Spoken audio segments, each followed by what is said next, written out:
আজি স্কুল খোলা কিতাপ মেলিছো কাইলৈ স্কুল বন্ধ গোলাপ ফুলৰ গোন্ধ পকিলে স্কুল খোলা নতুন নতুন চোলা শুনা শুনা শুনা সকলোৱে ভালদৰে কাণখন থিয় কৰি কৰি শুনি লওক অহা কালিৰ পৰা আমাৰ স্কুলত 30 দিনৰ কাৰণে গৰম বন্ধ দিয়া ঘোষণা কৰিছে এইবাৰ আমাৰ গৰম বন্ধ বগা মূলাই দিছে দেই চেপেটি শুনি লওক ভালকৈ ঢিলাই তই টেংলাই কৰি দিলে যে হাঁহি দিলে যে মই এনে কৈছোঁ বুলি ভাবিছোঁ চাবি অকণমান দেৰি পিছত চাই আহি সেইটোকে ক'বহি তই আগতে কেনেকৈ গম পালি আমি যে গম নাপালোঁ স্কুললৈ আহোঁতে একেলগতে আহিছিলোঁ तुम लोग मेरे को क्या बोली समझता है हम सब खबर रखता है क्या बोली भागता है बेटा यार लेक्सा हूं हां गम बंधले कोने कट फिरले जाबी মই মামা ঘৰত যাম গোটেই 28 দিন তাতে থাকিম আহোঁতে এদিন যাওঁতে এদিন পুৰা 30 দিন তই একেবাৰে গম বন্ধটো বাজেট আগতে বনাই থৈ দিছিস 28 দিন মামা ঘৰত থাকিবি এদিন যাওঁতে এদিন আহোঁতে যাব পুৰা 30 দিন বছৰত গৰম বন্ধ এবাৰহে আহে বাজেট বনাই থব লাগিব তো তেতিয়াহে বন্ধ পালে যাব পাৰিম good morning sir morning morning morning লাহত আজি তহঁতৰ কাৰণে এটা ভাল খবৰ আছে দেই ভাল খবৰ বহুত দিনৰ মূৰত বাকীবিলাকৰ স্কুলতো দিলে ময়ো তহঁতক কাইলৈ পৰা দি দিম আৰু গৰম বন্ধটো ছাৰ মই এটা অথনিবা কৈ আছোঁ কাইলৈ পৰা যে গৰম বন্ধ দিব ইহঁতি মোৰ কথাটো বিশ্বাসেই নকৰে তহঁতি কিন্তু এবাৰ গৰম বন্ধত ক'তো ফুৰিবলৈ যাবলৈ নাপাবি দেই তহঁতক অলপমান কিছু নিয়মাৱলী বান্ধি দিছে সেইবিলাক তহঁতি পালন কৰিব লাগিব গৰম বন্ধৰ দিনকেইটাত কথাটো বৰ ভাল নহয় নেকি ছাৰ তেনেহ'লে গৰম বন্ধটো দিলে ক'তো যদি আমি যাবই নাপাম ঘৰতে সোমাই থাকিব লাগিব তেনেহ'লে গৰম বন্ধ নিদিয়া হ'লে ভাল আছিল আমি স্কুললৈ আহি থাকিলোঁ মই সদায়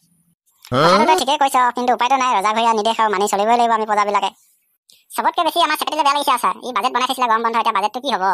কিহৰ বাজেট বনাইছিলেও চেপেটি গৰম বন্ধৰ কাৰণে মই বাজেট নাই বনোৱা ফুৰিবলৈ যোৱা প্ৰগ্ৰামহে বনাইছিলো ক'ত কিমান দিন থাকিম সেইটোকে ইহঁতি বাজেট বুলি কৈ দিছে ছাৰ সেইখনতো বাজেটে হ'ব না য'ত এক মাহৰ ছুটি সময়খিনি ক'ত কেইদিন থাকিব তাক মিলাই মেলি ভাগ কৰি লোৱাটো বাজেটত নকৈ কিহত পৰিব তহঁতি একেবাৰে ফুৰিবলৈ যাবলৈ নোৱাৰা নহয় আৰু ফুৰিবলৈ যাব পাৰিবি কিন্তু তাৰ মাজে মাজে তহঁতৰ যিখিনি হোমৱৰ্ক থাকিব সেইখিনি তহঁতি কৰি থাকিব লাগিব তেতিয়া ফুৰিবলৈ যাব পাৰিবি এতিয়া গৰম বন্ধৰ দিনকেইটাত তহঁতি কি কৰিব লাগিব সেইখিনি কৈ দিছোঁ ভালদৰে শুনি ল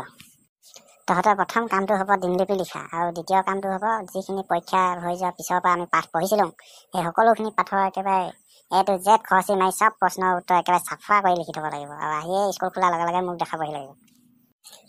তহঁতি এতিয়া এইখিনি শুনোতে মুখ মেলিলি যে আৰু আছেই ক'বলৈ ইমানখিনিতে মুখ মেল খালে তো আৰু যদি ক'বলৈ বাকী আছে তেনেহ'লেতো আৰু টিকা ফাটি যাব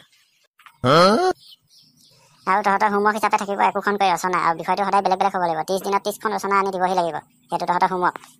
প্ৰথমতে দিনলিপি তাৰপিছত এনুৱেল পৰীক্ষাৰ পিছত যিমানখিনি পাঠ পঢ়ালে সকলোবিলাক খৰচি মাৰি প্ৰশ্ন উত্তৰ লিখি অনা আকৌ এতিয়া দিলে ৰচনা হাই ৰে হাই 30 দিন ছুটি পাইছ 30 দিন এক মাহ ছুটি এক মাহত ইমানখিনি কৰিব নোৱাৰিবি নেকি 30 দিন ছুটি আকৌ আপা লুপুলিপি লেপে ল'বা আপই লেপে লিপি ল'ব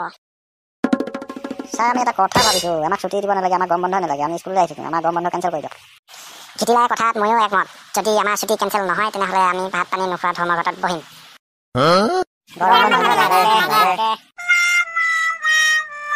হ'ব তহঁতি আন্দোলন কৰিব নালাগে তহঁতৰ গৰম বন্ধটো কেঞ্চেল কৰি দিছোঁ তহঁতি কাইলৈ পৰা স্কুল আহিবি ক্লাছ কৰিম তহঁত মজা আজিলৈ তেনেহ'লে স্কুল ছুটি কাইলৈ পৰা তহঁতি অলপ সোনকালে আহিবি অলপ সোনকালে ছুটি দিম ঠিক আছে